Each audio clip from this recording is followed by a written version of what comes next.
What's a belief you outgrew? You really do have to be extreme, and I said have to, not you have to be very intentional with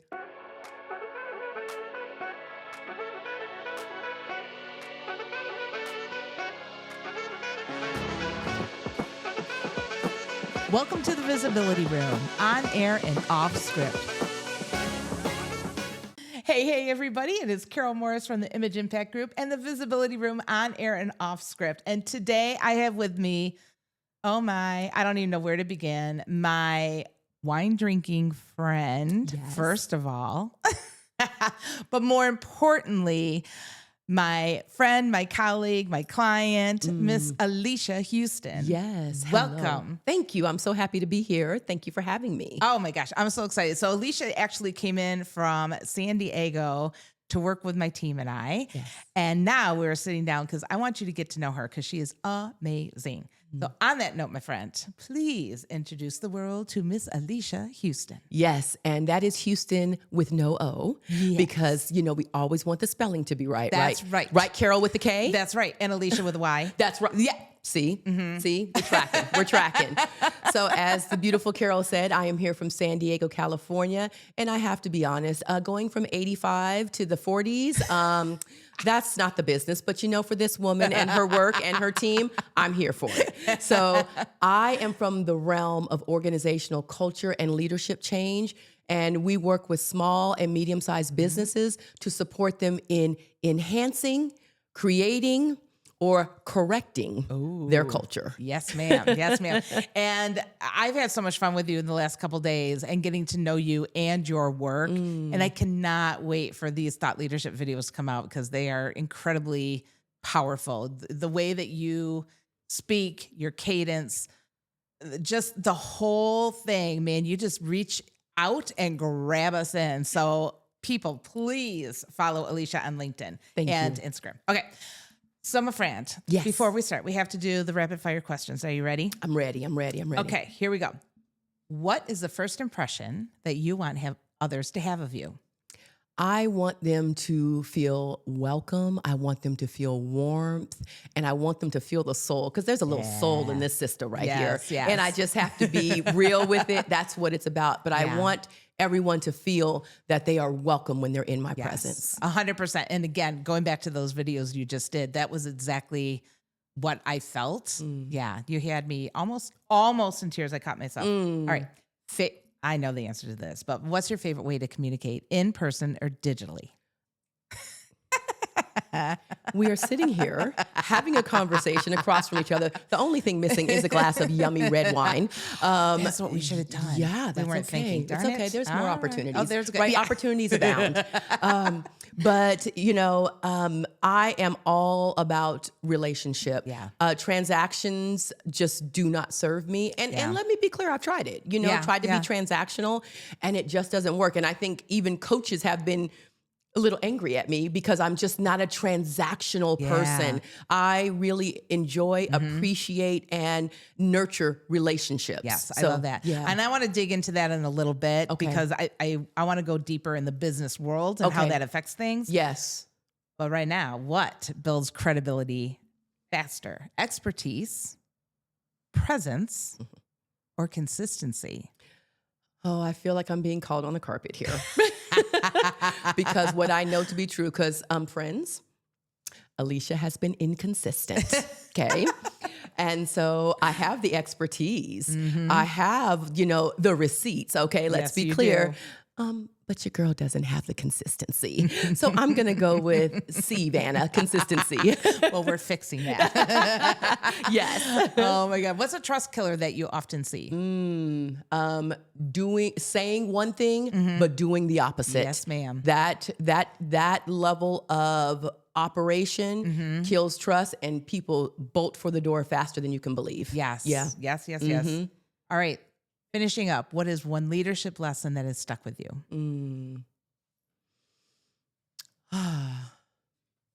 You know what? Give people the benefit of the doubt. Yes. Give people the benefit of the doubt. I truly believe most people mean well. They are good humans. And so give people the benefit of the doubt. I love that so much because I think we live in a society now that we damn first. Yes. And then maybe, just maybe we might listen. Yes. To see what's really going on. So thank you for that reminder because I think that's super important. So I want to go back to the relationship versus transaction. Yes. And business doesn't have to be boring. And I know that is something that you live by Yes. that is really important to you. Yeah. How does that statement intersect with that transactional and relational?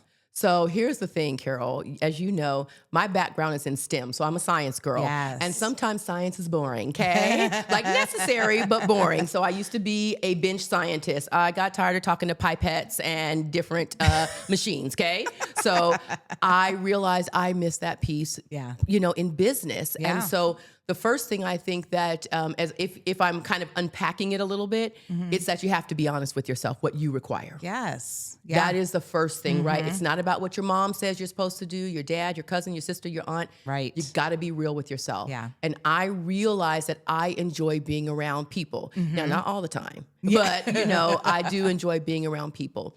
And so in business, I believe it's very important for you to be authentic too about the people you also enjoy being around. Right. Right? Yes. So we all have to go to those proverbial networking events in some capacity, right? In some way. And doesn't mean you're not going to kiss a few frogs in there. Right. Okay? You're going to kiss a few frogs. But when you find those people that bring a level of energy to you, vibrance, they emit what you can receive and vice versa, then I believe that you found a match even in that room. And that same cadence actually holds true in business, right? You've got to do the work you're called to do that brings you joy. And I know people say, if it's boring and it's making you money, it makes sense. For me, that's an oxymoron. Okay. 100%. So yeah, right, Karyl, you feel me. And so I just believe that the business that you're called to do should bring you joy. Yes, all parts of it you're not going to enjoy, right? 100%. Like there's pieces that that I don't enjoy and I'm not good at. But the overall impact that I create in the way I support my people, the way you've supported me over these past few days, right? It lights you up. You see it, you feel it, it exudes, and then it calls people. It's a magnetizer, quite honestly. Right. And so I just believe that's how you should really operate within the business realm. It should light you up because I just believe you're doing yourself and those you serve a disservice if you ignore that fact. Yeah, 100%. And I think you and I have shared the story before. When I first started my business, I legit just did not want to have to go back to a corporate job, but I didn't know what I didn't know. And I just wanted to work with everybody. I'll just make everybody happy, right? The worst thing ever. Yes. First of all, it's just a recipe for disaster. Yes. And it wasn't until I met our friend, Liz J. Simpson. Shout out to Liz. Hey, Liz. And Liz said to me, take your top 3 clients and write down everything you've done for them and the things that you've enjoyed. And I thought, oh, well, there's an idea. Wow.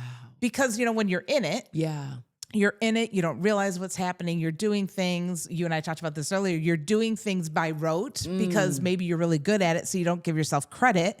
And it was easy. So you dismiss it. Yes. And when you take the time to realize all of that, you start finding out who you enjoy being with. That part. Why you enjoy being with them. And how great of a job you can do with them because it's the right place to be. Exactly. And just even to add a little cherry to that, Karyl, all money ain't good money. That's exactly right. It's real. Like that is a real statement, Yes. And I know you understand that because I know we've both, when you're in business, you're going to have clients that are challenging, right? Yeah, absolutely. And then that, hindsight, I should not have engaged with that client, right? Yeah. And so you're absolutely correct. Like I love that advice that Liz gave you because it's powerful. Yeah. It's powerful. And we just don't take that time.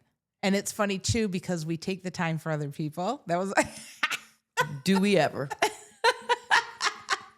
Yes. Please make sure to zoom on her face for that one. But and we talked about that too. It's like we put everybody before ourselves, even though we know better, right? We can do better for other people when we do take care of ourselves. Correct. But at the same time, it's just easier to push off what we need. Oh. Yeah.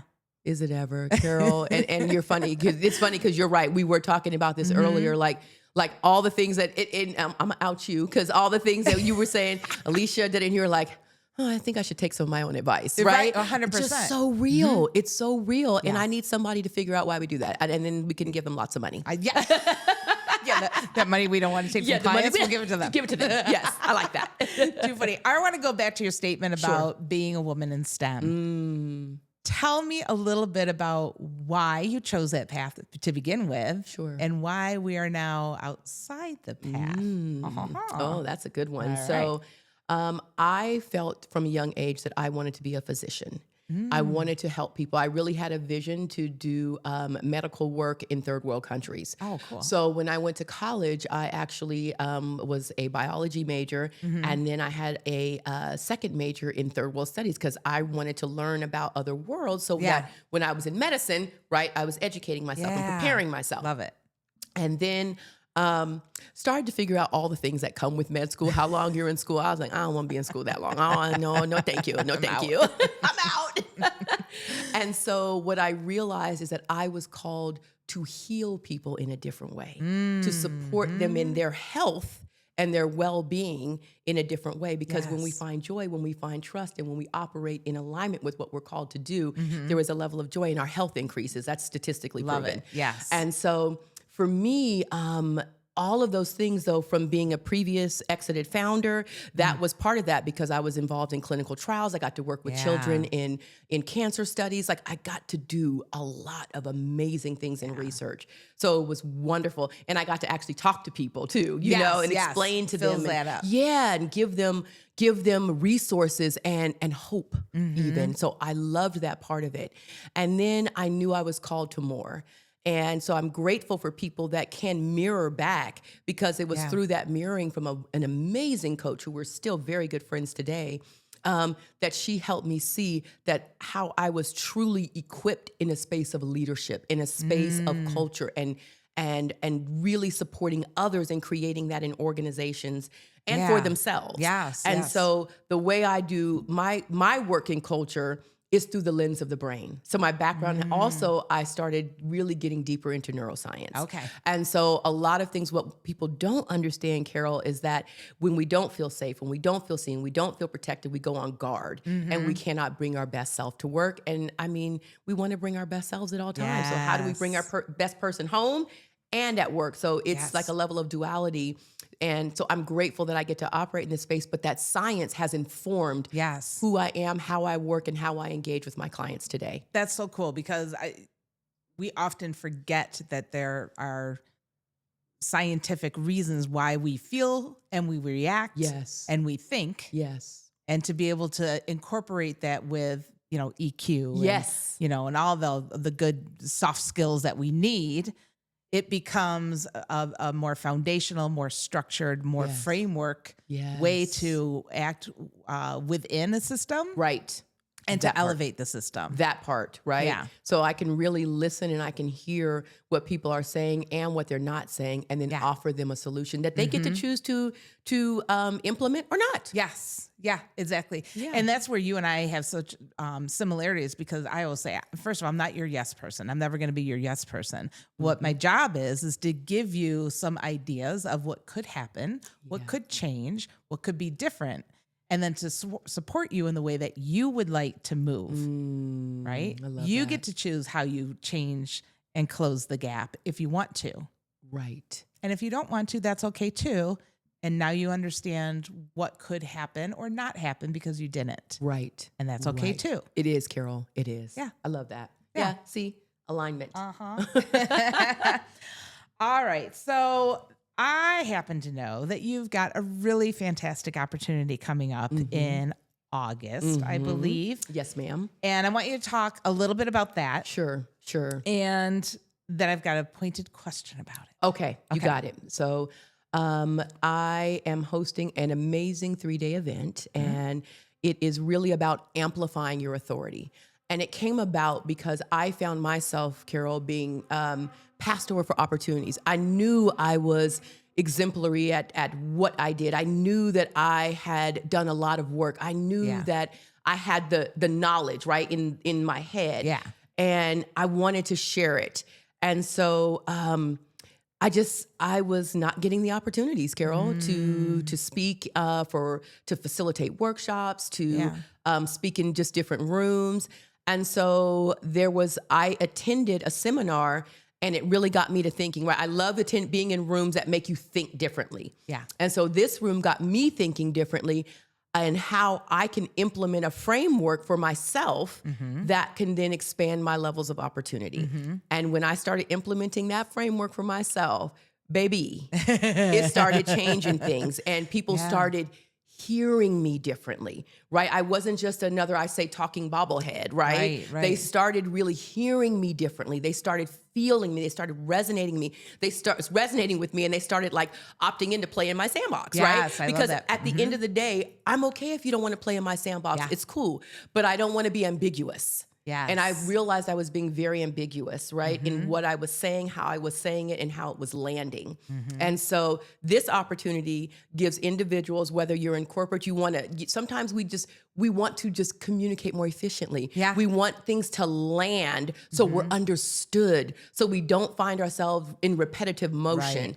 And so this authority event is really going to give people the tools they need to really be clear on who their audience is, because our audience is made up of different people. Everybody's not the Absolutely. same. Yep. So how do you connect to all the various personas that is in your audience, whether it's a meeting, whether it's an all hands, all of those things, Right. whether you're on a stage, right? Or Yeah. you're in an intimate room. So that's what this is about, really, that understanding your audience, the essence of who you are, how you best convey.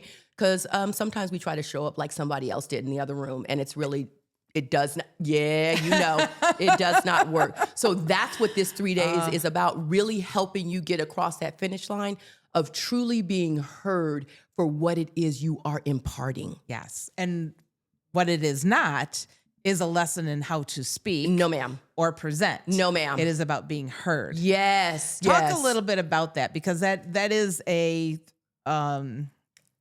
difference of what do I want to say? Difference of skill. Yes. Both are needed. Yes. Yes.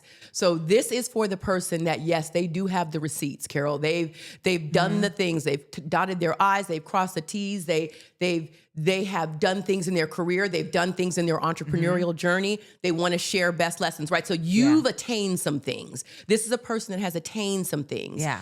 But it's this opportunity, this room for these 3 days. It's not about saying, this is how you write your signature speech. You're going to start with this. And I'm just being so clear, right? Absolutely, yeah. So this is somebody who wants to, like I said, be heard. I'm going to give you the secret sauce on how to truly be heard. Yes. And how to move things forward with whatever you're trying to accomplish, whether it's thought leadership, whether it's an initiative to gain buy-in from your people. Yeah. That's what this is about. This is about really moving yourself and your people to the finish line, not crafting a signature speech. Oh, I love that. I love that. And there's great places to learn how to do that crafting. Yes. But it's hard to craft a speech when you don't know what you should be talking about or who you should be talking to. Yes, yes. Oh my, there's so many things to talk about.